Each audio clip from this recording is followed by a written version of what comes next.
the Genealogy Guy podcast, demystifying technology and exploring family tree research. Please remember to subscribe and share the podcast with family and friends. Welcome to another episode of Armchair Genealogy, produced by Broadcast Media UK and presented by me, the Genealogy Guy UK. I'd like to say a very big thank you for the emails that have been coming in from listeners giving support, along with ideas for future people to interview and suggestions for questions. It's always so nice to hear from every listener. Joining us now on Armchair Genealogy is Ted Udall, who knows an awful lot about the social history of the Parish Register. So to start us off with, Ted, tell us a little bit about yourself. Well, I'm a retired person. I've been a member of the Somerset and Dorset Family History Society for quite a number of years now, and I've been the secretary of the society for the last 12 years. One of the things that I tend to specialize in is teaching family history. In my previous existence, I used to teach people how helicopters worked, but now I've left that behind, and one of the things that I do is teach people how to get started with their family history. Your name I came across because you were giving a talk locally at the Somerset and Dorset Family History Society Mid-Somerset group, which is a big mouthful. But on top of that, you were giving the talk across to the Somerset side and coming over to Glastonbury. And I saw the poster go up and I thought, I must have a chat with this gentleman because he obviously knows his stuff, because everyone said, oh, it's a really good talk. It's worth coming along to. So I thought I'll have a chat to you separately just because I wanted the listeners to actually have a chance to hear your side and your take on basically parish registers. So what are they? If someone is just getting into genealogy and they were going, oh, you need to look at parish records, people go, oh, books, folders, it's really complicated and it's dated and it's dusty. How is it all done? How does it work? Well, basically, the idea was, and it was generated really back in the days of Henry VIII, and it's continued on since then. But what you've got is a record of every child that is baptized, every couple that is married, and every person that is buried. And it's just simply a date, a name of the people involved, possibly with the later ones where they lived. But of course, the very interesting thing about a lot of these is that the older ones in particular quite often give you some of the parson's thoughts about what happened at the time. So which not true of the later ones because there isn't space to put them in on the record.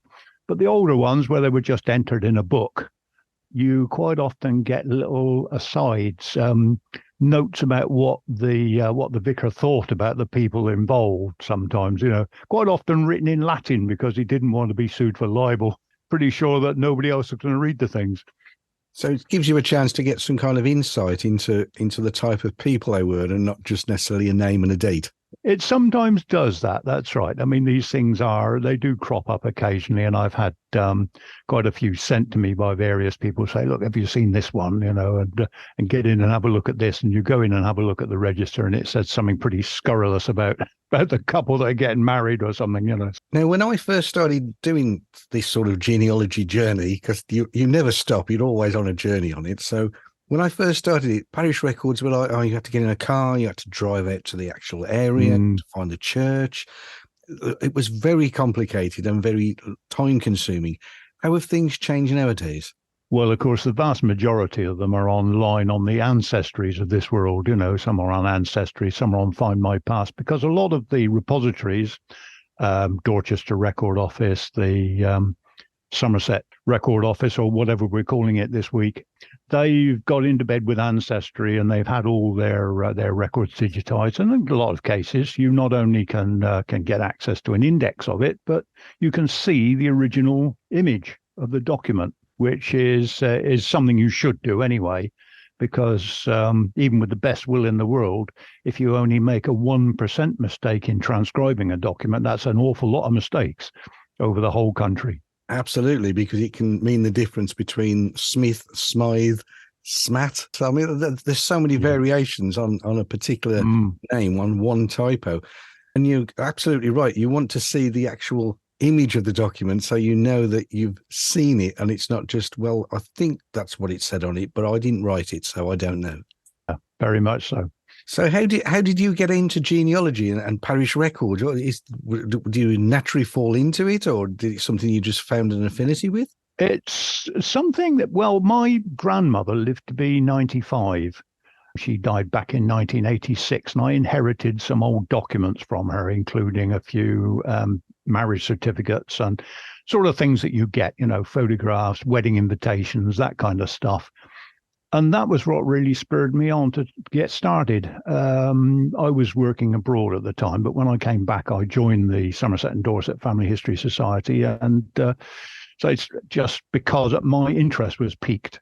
So I thought, well, yeah, I should just try and find out a little bit more. And of course, the further you get into it, it's the thrill of the chase, isn't it? It's the detective story. You really want to be, I've got to find out a little bit more. And of course, the other thing, which a lot of family historians do, I wouldn't say most, but a lot of family historians do, is they spend so much time searching and they find all the information, but then they don't know what to do with it when they've got it. And, where did I put that? And, their record keeping is not always the best. It's a huge task. I mean, when you first set out, I did it right back at the beginning, and you just think, I just want the names. I just want to be able to trace it back and job's done and everything. But the more you do it, you're right. You want more information. You want to know what was life like. Where did they live? Where did they go to school? And what friends did they have? And they're all the things that you can find out. But you need to go into things like parish records and birth certificates and all that to find out who were the witnesses and who were there and who was doing and saying what. Yeah, that's another mistake that people make, is to ignore the witnesses. They might come across a marriage record, but quite often the names of the witnesses can point you at the correct family, because they may be relations, they may be friends, but which doesn't help you much. But if they're relations, then of course that may very well point you at the fact that, it's the wrong family. I'm not looking at the right people at all.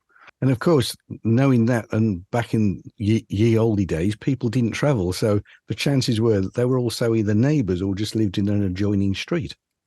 Oh, yeah, very much. Actually, although you say that, people did move around a little more than we think for. I believe these days we used to think that people didn't move around very much.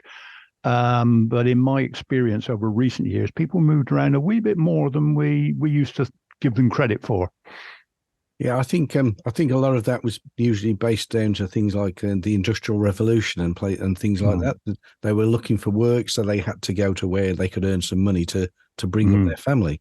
There are still records related to that, not directly parish records as such, but you get all the things from the settlement laws of the 1660s.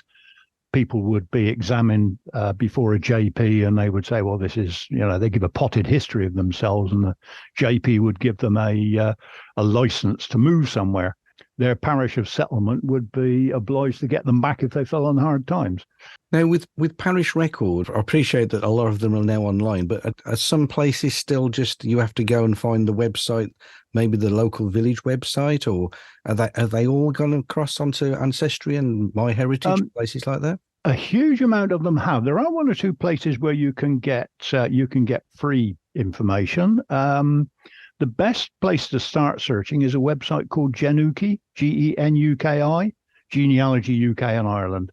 And then you just click on, say, for example, England, and then you click on the county that you want, and it gives you all kinds of information, including where to get hold of parish records and things like that, because there's an organisation called the Online Parish Clerks. They started off in Cornwall about 20 odd years ago, and they've gradually spread across certainly the south of England. They're very common, not so much the further north you get, but they are an organisation of volunteers that just choose a parish and go in and find all sorts of information about it. You mentioning the parish clerks and that, it just made me think of the parish councils. It's amazing that each parish council has its own sort of job to do as it thinks it is now, but they all forget that historically all their committee members, everybody that's been working, all the jobs that have been done, that should also be going into the archives, because it's got names and dates and people associated with it.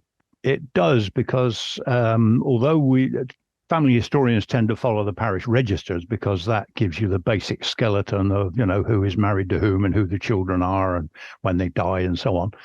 But there are all sorts of other documents that which were part of the vestry, the parish organisation, including, for example, the accounts of the church wardens, because they would have to rate and tax the parishioners for the upkeep of the church. They would have to record all incomings of money. They would have to record who was being paid to, upgrade the organ or build a new door or whatever it was. And then, of course, you've also got the overseers of the poor, because they had to put a rate and tax on all the parishioners so that they could pay people who'd fallen on hard times. So you've got records of money coming in, you've got records of money going out, and they're all names. Even simple things like paying the sexton to dig the grave, or the grave digger to dig the grave for X. You can't find a burial record for them, but you found this where they've laid out X amount of money for burying the poor chap. You mentioned about the poor and the poor housing. That you've got almhouses. Do almhouses fall under parish records, or are they a separate entity? They're a separate entity, really. They're normally set up by charities a long, long time ago. Many of these. I mean, there are quite a few still in existence. But they were set up as separate charities, and so they would tend to keep their own records. The poorhouses, which are a parish thing in particular, and then, of course, later on the workhouses, as after the 1834 New Poor Law Act, they're all in more general within the parish, if you like, because the parish was the unit which knew who the poor people were that were worthy of support, and who were the people who were going to pay in. Certainly when England was still an agricultural nation, or mostly agricultural. You mentioned the New Poor Act. To go back one, the old Poor Law, which really gradually grew out of the dissolution of the monasteries. Before that, anybody who fell on hard times could go along to the monastery, and it was their Christian duty to look after them. Once the monasteries had been dissolved, of course, there was more or destitute people on the streets. And so the government started thinking, well, what are we going to do about this? Slowly, over a period of time, culminating towards the end of the reign of Elizabeth I, we get this thing called the Old Poor Law Act, which basically says if you're able to work, you work. If you're unable to work, you will be supported, you will get relief, but that will be within the parish where you live. Because, as I say, they were the people who knew who was worthy of payment and who were going to pay in. So you were supported within the parish.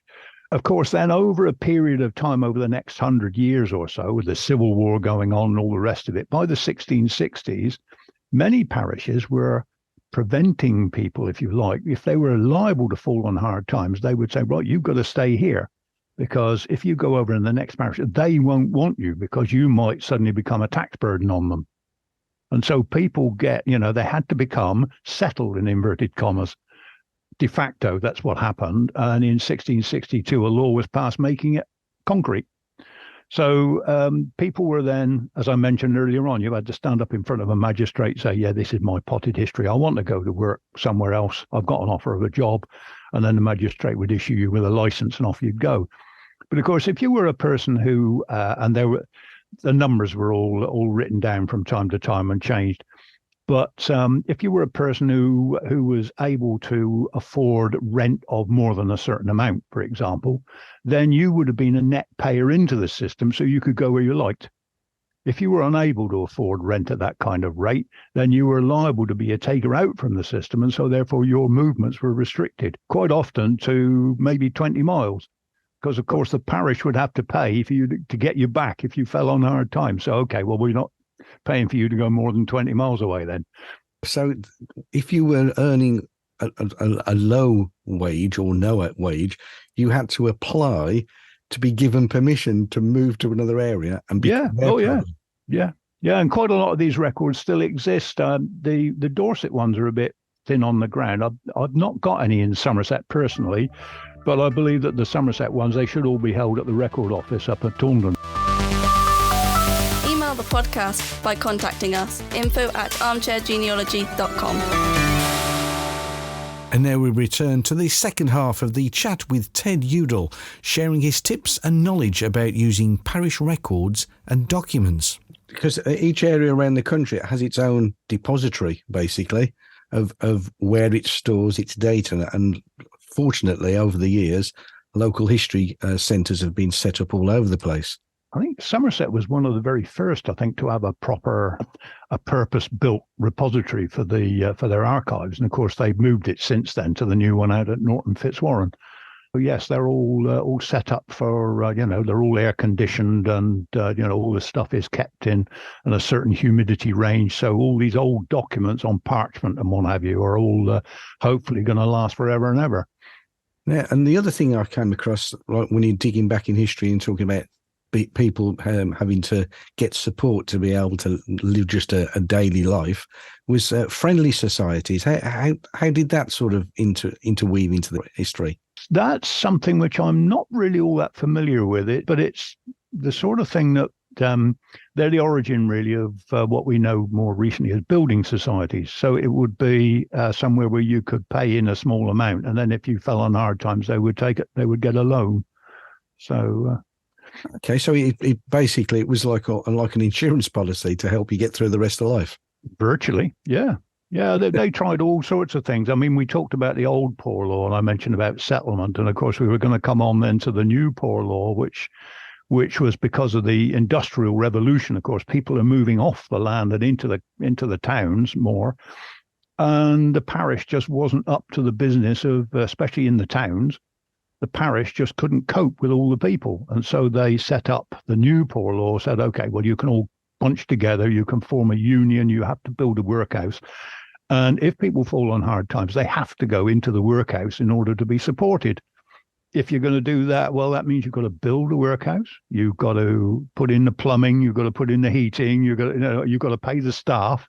And it all becomes horrendously expensive. And actually, most parishes and most unions discovered that, in fact, it's cheaper to pay people to stay where they are rather than force them to come in the workhouse. That really explains like why you get poor houses in the cities and the big towns, and you didn't get them out in sort of the rural areas. It's odd because there are one or two. I live in Yeovil, so the former workhouse, which is along Preston Road, is now Summerlands Hospital. That was built on a standard sort of plan, but it's on what was then right on the edge of Yeovil, halfway between Yeovil and Preston Plucknett, effectively. Another one with which I'm familiar is the Beminster Union Workhouse in Dorchester, which is plonked right on the border between the parish of Beminster and the parish of Stoke Abbot, which is the next one over. So it's as near to the middle between them as possible. So it's right out of the way. Really out of the way of the local population. We're going to put all these poor people over there where nobody can see them. It sounds a bit like what they do nowadays: is put all the people that are a bit of an inconvenience, stick them onto an estate out the way because nobody wants them around them, instead of integrating them into society. Human nature hasn't changed, has it? It's still now what it was then. You're a gentleman of a certain age, so how have you felt the change of technology has changed the way that you and your fellow genealogy friends have actually gone about doing their detective work? Well, you mentioned that in the old days you used to go along to an archive somewhere, and you can still do it. Of course, you can get in touch with them in advance and say, look, this is what I want to have a look at.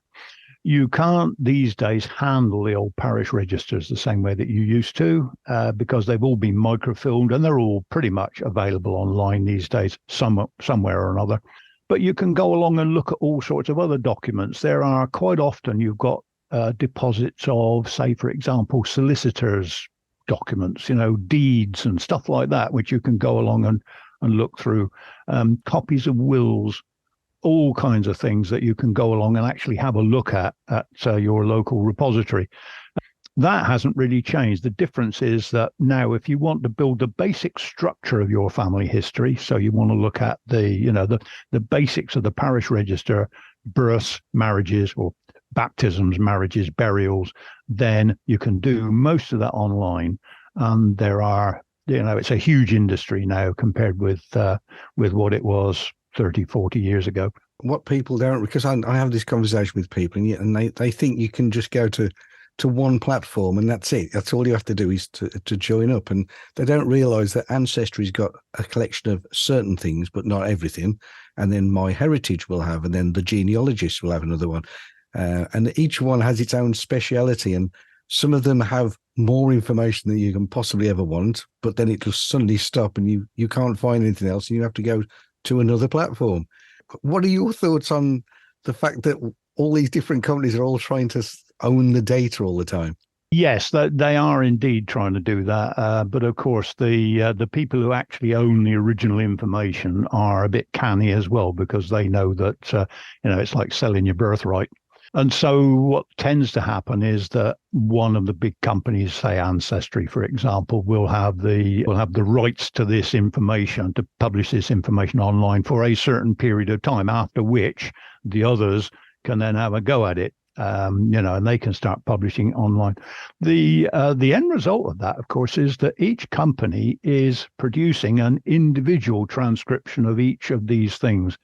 And as I mentioned before, even with a 1% typo rate, you will guarantee, of course, that if 2 or 3 companies are producing the same information, there will be different typos. So if you can't find something on one database, you go and have a look at the other one, because they might have it. As a tip then, basically, if you find the original image, then you should save that and add it to your data, not just the typed version, because 3 or 4 years later, you could think, I found this, the spelling's completely different. And then you look at the original document and you'll go, no, it's the same document. Someone's just misread it. And the other thing which just suddenly occurs to me, we talked about parish registers earlier on. There is something called bishop's transcripts, and they are supposed to be a copy of the parish register information, which was sent off to the bishop once a year. They have mostly been transcribed by family history societies, usually 30, 40 years ago. But of course, the index with all this information has been interleaved with the original parish register. So we've got effectively one document. And that isn't necessarily what you'll find online, because if people are going along and transcribing the parish register, sometimes the bishop's transcript will give you some extra information, because for some reason, they weren't made generally as copies of the register. They were made as copies of the original bits of paper on which the information was written, because the registers were supposed to be made up on Sunday after the service, everything that happened in the preceding week, which meant that the vicar or whoever had to write it on a bit of paper. On Sunday, he had to get all the bits of paper put in the right order and then put them in the register. And you can see straight away there's an issue here, potentially, for people to lose the bits of paper. And then when they're making up the bishop's transcripts, all of a sudden they find one that's fallen down the back of the bureau somewhere. And, hang on, we've got an extra one here. And so the bishop's transcript sometimes has extra information over and above what the parish register has. So you have to be aware that if you can't find someone in a parish register, that's when you should go along to your local repository and look at their printed index that they have, say, for example, in Norton Fitzwarren or in Dorchester. You go along and you look at their printed index for that parish, because that will have the bishop's transcripts, the BTs, will be interleaved with the parish register information. Whereas if you look at the image of the parish register, you might not find the entry you're looking for. It's a sort of a backup information, so you could actually find out the respelling of a name according to how they were baptized compared to what the bishop's notes have actually got down there. Bishop's transcripts, when the postal service came in, they were allowed, if they addressed them in a certain fashion, they were allowed free postage, so they could post these things off in a package, and they would then go off to the bishop, the diocesan register. But if they failed to put the correct form of address on the thing, the postal service would still deliver the thing, but they would say, well, it's not been correctly addressed, so you've got to pay. And the bishop's office would go, no, we're not paying for that. And they get thrown in the bin. And the other thing, of course, is that the clergy, especially young clergy who were perhaps fairly new to the business, had this really strange idea that their bosses might actually read this stuff. And so they took great deal of care with the bishop's transcripts, which they didn't take so much with the register. And so sometimes, these things are really well written and there's all kinds of little snippets of extra information that are popped in. And sometimes completely weird typos, like they've swapped forenames between two parties at a marriage, for example, So you sometimes read these things and think, what were they thinking when they wrote this? The amazing thing is with a lot of this information, when you go back historically, because a lot of people didn't read or write or couldn't do it very well, and everyone has an accent according to where they were in the country. And if they moved, their accent sounds different to other people, that you get all these weird anomalies where people's names change and it just becomes like the typo becomes different, or their name changes from Ron to Rob because they don't quite hear that there was an N on the end and they just change somebody's name, and it completely throws you off track when you're starting to go through going, well, this is obviously the wrong family. I've got the wrong family because the name's wrong. And of course, you also have to remember that even people that didn't move around, that could still happen because the incumbent, the vicar, would be an outsider, possibly from a different part of the country. And so he would hear, and the one thing he couldn't do at that stage was when he said, right, what's your name? And you told him, he wouldn't say, how do you spell that? Because the answer would have been spell. What do you mean spell? Because people, as you say, didn't read and write. And so now the incumbent changes perhaps, and the incoming guy is from a totally different part of the country, and he hears it different again. And so now you've got a name change without anybody moving anywhere. It's what happens when they've got, even down to all the census records that have gone through over the years. Every wave that's released, someone has to transcribe them, and it takes them hours. I don't think people realise how many times they have to keep double checking to try and go, have we got this absolutely right? I personally got involved in retranscribing parts of the 1851 census for one of the big companies a few years ago. They have got it pretty much down to a fine art. They give you an image, and you then type in what you think you see on the image, and then it goes off, and somebody else will be given the same image, and they will type it in, and then the computer will check that what you've typed in is the same. If it isn't, then there will be an arbitrator who will actually come in and look and see what's going on. So it's a lot better now than it was when it was originally, and hence the reason for redoing the 1851 census index. It's one of those things that the phrase AI technology, it is amazing. AI has made a huge difference to genealogical records because it's able to look through data and compare stuff in the background while you're working on things, which is why you get all these sort of flags coming up going, we think we found a distant aunt or a cousin. And it's not saying we have definitely, it's just going, no, you go away and double check it now, but we think there's a correlation here. And that's the bit that I think is phenomenal with AI is the way that it can work in the background and help. And of course, it's bound to improve because that's the nature of it, isn't it? It was pretty ropey when it started, but then so is everything else when it's new. It can only get better as long as people appreciate that it is not perfect because it's invented by people. Well, Ted Udall, thank you very much for giving your time and thought and knowledge, because it's all about learning when you're doing genealogy research. Well, yeah, thanks for letting me talk to you. I must admit that one of the things I do is that whenever I give a talk somewhere on the subject of genealogy, I always end up learning something myself, always. Absolutely. And I think that's a good point to end it on. So thank you very much for having a chat to us, Ted. And I wish you every success with further research. Thank you very much. Pleasure to talk to you. Join me next month with another episode of Armchair Genealogy. Until then, please share and repost the link to the podcast to anyone that you think would be interested. And remember, you might be turning into a true genealogist if you feel the phrase, relatively speaking, holds a truly unique meaning to you. And remember to subscribe to the podcast to be informed when new editions are published.